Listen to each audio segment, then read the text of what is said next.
Hello, I'm Svitek, 360 Creative Coach, and in this week that I'm recording this, I've passed the milestone of 800 episodes on my YouTube channel.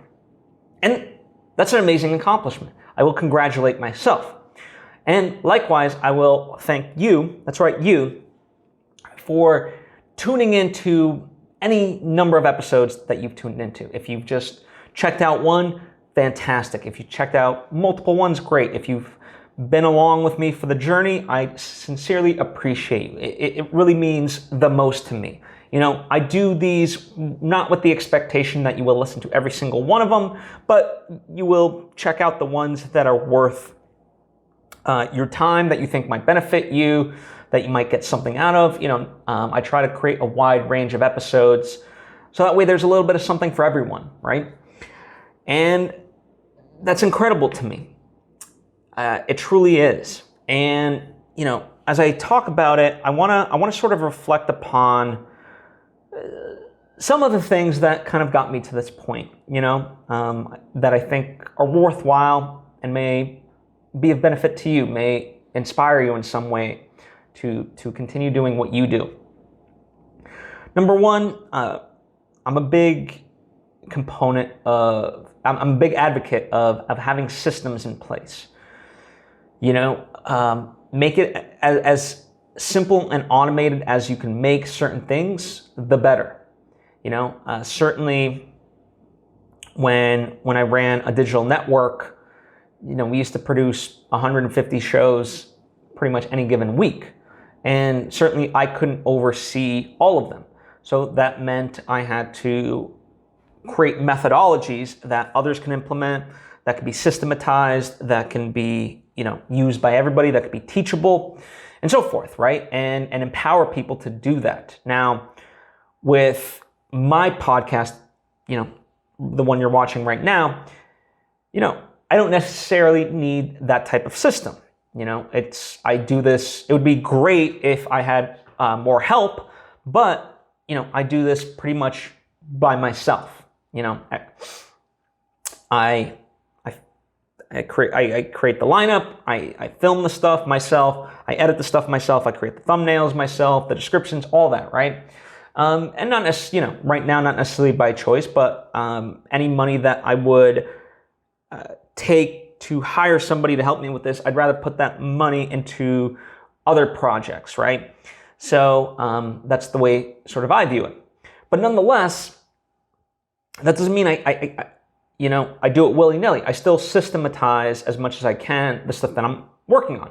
So, you know, I have a system of collecting my thoughts throughout the week, so that way then I can take those and, you know, create a lineup of lessons. You know, I don't just like randomly get on camera and talk about whatever. You know, there's, you know, it's free-flowing in terms of the episodes overall, but there is a structure to each episode and, you know, a goal that I'm trying to hit. And I try to do that, lay it out, you know, on a weekly basis. And, you know, how and when I film, that is structured as much as it can be, you know, how I post, how I create the thumbnails, all that stuff. So, you know, within that, I try to make it as minimal while still producing a quality result. And there's a way to do both. You know, you don't have to, you know, yes, there's always going to be give and take, but overall, you can have a little bit of both, right? And so that's how kind of I look at it. You know, the other aspect of it for me is really looking at it, as I mentioned at the top of the episode, I don't expect you or anyone else to check out every single episode. You know, I'm not that naive, and I don't need it, right? I know the stuff that I create, some of it is going to be beneficial to some people, other content not, right? No different than like a lot of the podcasts that I listen to. There's certain episodes that I skip over, simply because, you know, I'm like, I've already listened to that and know about it. So, you know, with all due respect, you know, I don't, it's okay to skip over that, right? And so, all that to say, for you, the messenger is equally as important as the message. a lot of times people get discouraged from creating the thing because they're like, well, somebody else has already said it or done it, blah, blah, blah, blah, blah. And that is very well true for the most part, certainly a lot of the stuff that I talk about, if anything, I'm just, riding the shoulders of these amazing thinkers that have come before me and that exist today. But I try to personify it through my own lens and my own experiences and, add a little flavor to it. And, if that works for you, great. If it doesn't, that's fine. I know my message,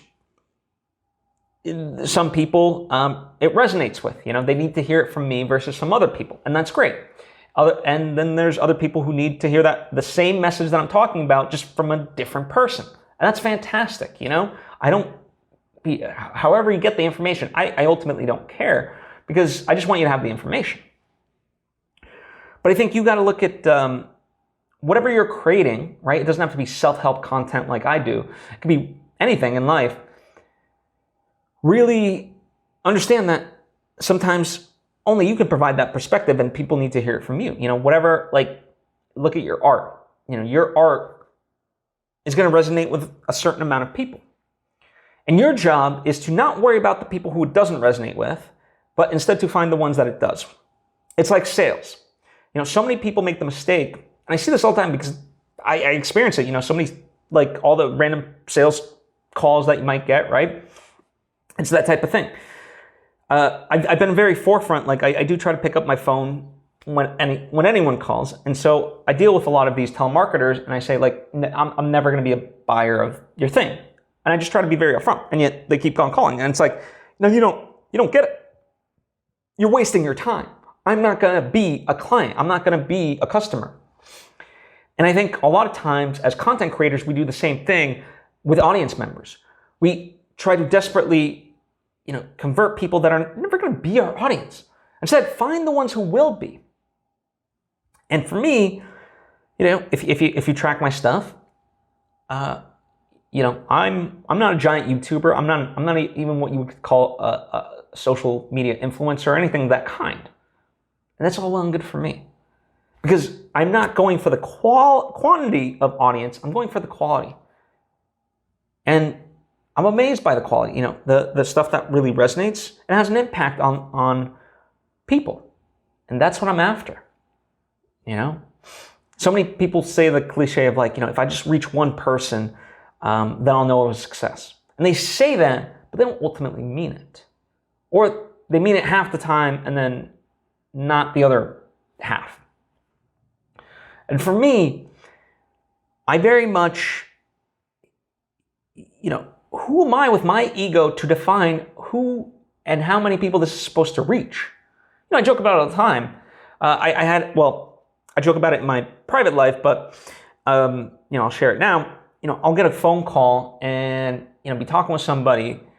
I was like, let's back up for a moment. You think on my agenda today was helping you do this? You think in my wildest dreams, that was on my to-do list? No, I don't get to choose who comes to me for help and who needs my help. But if someone, in my personal life deems me valuable enough that they want to call me and ask me for advice, then I'll give them what I got. Because why shouldn't I? Who am I to judge whether or not they're not worthy of my help and so forth? No.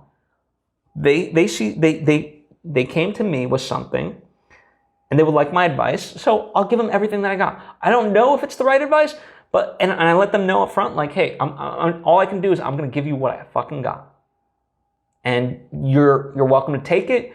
You're welcome to not. You're welcome to take the bits that you agree with and leave the ones that don't. All I can do is you came to me, so I'm going to give you what I got.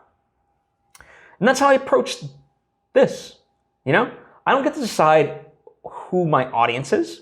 I don't get to, if you listen or not. If it has value and meaning for you, then great. And if it doesn't, that's the way I approach it. And so, same thing for you with your art. Stop trying to define who your audience, convert that audience. Just go after the people that you think might appeal to. And I've talked about the story multiple times in the past, but it's worth reiterating if you've heard it. And if you haven't, it's a great one. So there was this artist, this painter, and she was doing these paintings and putting them in galleries, and it was a lot of work, right? She had to track all her paintings and so forth, hang them up, and not many of them would get bought, and every now and then the ones that did would, she would make $100. And then she switched over to Facebook. And through digital marketing and so forth, she found the people that really loved her paintings. So much so that her paintings averaged $35,000 each. Right? So talk about finding your audience. Go find the people that see the value in what you're doing. They are out there. And they don't have to be many. That's the beautiful thing. Read Kevin Kelly's 1,000 True Fans. If you just have 1,000 true fans that are willing to spend $100 on you a year, you made $100,000. That's comfortable living. Certainly a lot of people in America would love to have that. And not to mention all over the world. So really start considering it in those terms. Redefine what success means to you. One of the big secrets of what I do here is I do it because ultimately it's a preservation of my knowledge. Maybe not for other people, but if nothing else, if not for other people, for me, I can then look back on it and be like, oh, that was great advice. I got to reapply that to my life. So it allows me to preserve it for myself, if nothing else. And in that sense, I apply this type of thinking and extract it to my art. I did a whole lesson on this a bit ago, but nonetheless, it's worth reiterating here now that the question of making it, redefine what that means. So this is how it was posed to me. Like, Phil, what if, once you've made, let's say, all these books, these movies, and so forth, but it gets you nowhere, right? You haven't made it. I'm like, whoa. Made what? If I've already created the books, the movies, and so forth, I've already made it. You got to, redefine in that sentence, I told the person, what it actually means. Because what you think it means is the fame, the money, and the glory. For me, it means the books, the movies, and so forth. That, to me, is the important part. And that's what I focus on. And when you can kind of just commit and make a big decision. So, Seth Godin talks about this, among other people, that make one decision that eliminates thousands. And so for me, that decision was A, doing this, and then B, in about like late 2019, I was listening to a lot of Gary Vee and talk about like systematizing it, right? He really kind of opened my mind to really just taking what I was doing on a once a week basis to, putting gasoline on it and basically doing it daily, right? And I'm not always successful. Sometimes, there's weeks where I've got so much going on with other work that I don't get to do this. And, or like I'm just tired. And so I'm like, I'm going to take a week off. And I do, and I don't feel bad about it. But overall, I made a decision that I'm going to put out basically a video every single day. And so even on the days where I'm tired and so forth, for the most part, I really reflect upon that. It's like, I've already made the choice. So now it's a matter of how do I do it? And so that was my one decision that eliminated hundreds of decisions, or thousands of decisions. I don't have, for the most part, I don't need the daily battle back and forth of, am I going to do an episode? Am I not? And what am I going to do it on? And so forth. It's like, no. I made the choice, and everything else that revolves based on that is the logistics of how to make that happen. And the only times that I negate it is, again, when I've got other priorities that, on the priority list that were always hard to begin with, right? Again, so that's another kind of one decision that eliminates thousands. Or, if I really just want to rest and relax, because that's a part of my teaching too, and I don't feel bad about it. Now, am I, taking random days off here and there? No, it's when I need to, I do it.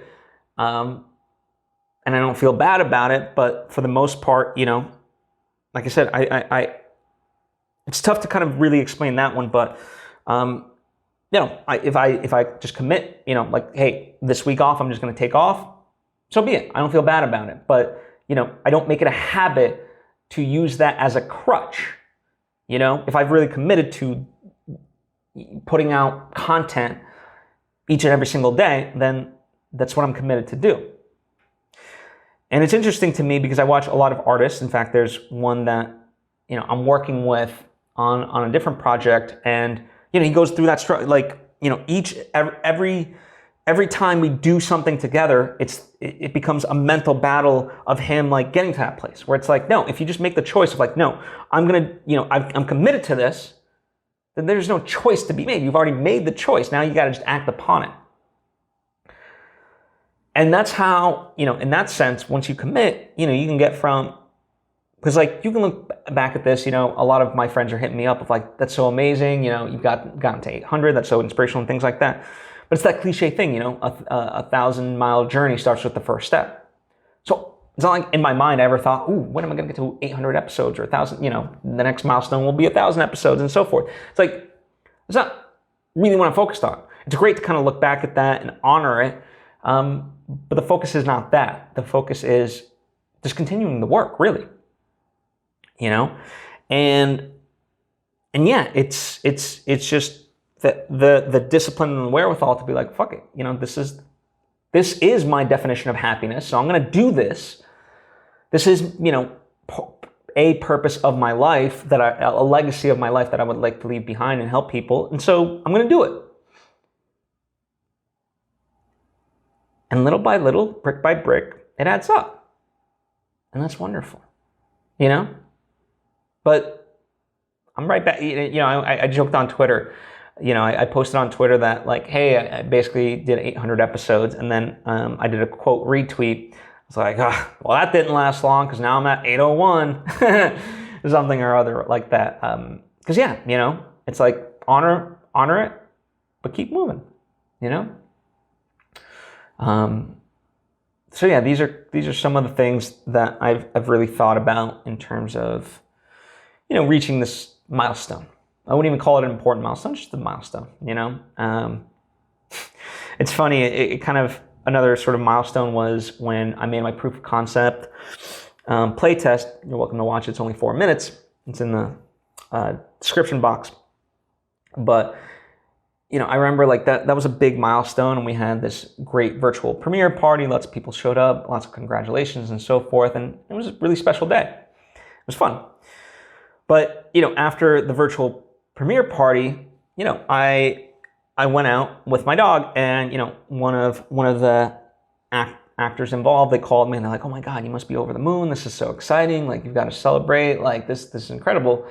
And for me, I try not to buy too much into the highs or into the lows. And I joked about it, was like, no, I'm just picking up dog shit right now, actually. And so, I don't know, like for me, that almost act of having to pick up dog shit, just really humbles you, right? Because, it was fantastic and I enjoyed it. And I'm very proud of the movie. I'm very proud of everyone's work. I'm grateful for all the people that watched it, that enjoyed it, and so forth. But, life continued, and I can't live just off that feeling alone. I did it because the process to me was enjoyable, and I enjoyed the process of recognizing that journey and the culmination of that journey. But like all things, it passes, and it's not a bad thing. It's just a fact of life, So enjoy it while it's there, and then move on. So, yeah, I hope that offers you some inspiration, some takeaways, and just the nothing else, the permission to keep going. All right, thank you. I appreciate you. I hope to see you at 1,000 episodes.